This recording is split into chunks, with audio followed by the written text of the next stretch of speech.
A scary night. It was late at night when I was walking down the street after classes as I had missed my last bus back home. I had to walk back as I had no other choice.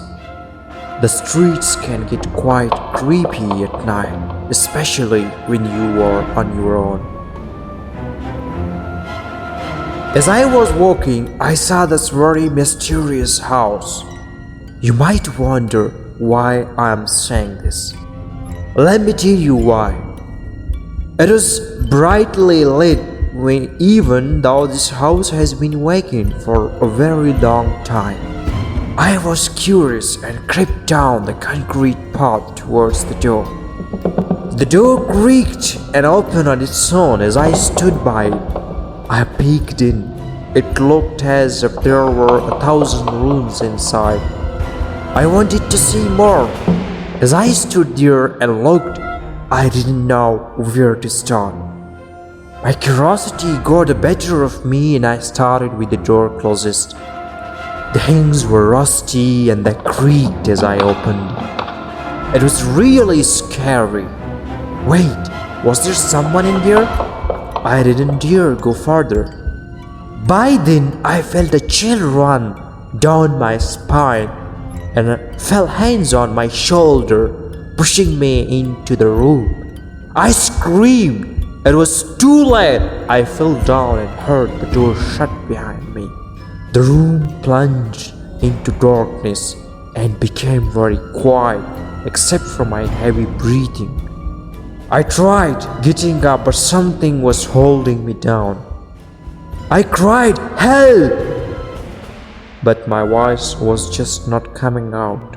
I managed to get to my feet and tried to unlock the door, but to no avail.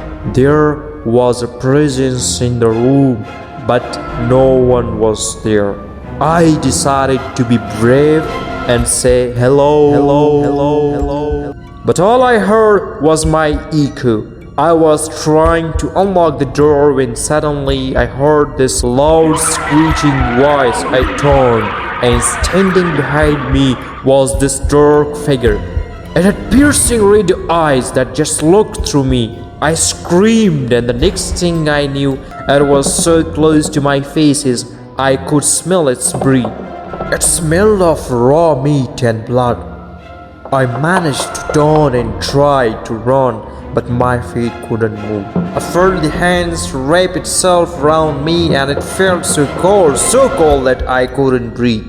I started gasping for air and tried to free myself from this thing. I cried out in pain and its arms squeezed tighter. I felt its hands on my throat. "Oh, help!" But my voice was gone. I was struggling, trying to get away and must have fainted from all that exhaustion. Because next thing I remember, I was waking up and finding myself back outside the house. I ran all the way home and I don't know how, but I got home. No one would believe me, so this remains with you and me. My warning to you, watch out for house number 1 on Headless Drive. Thank you very much.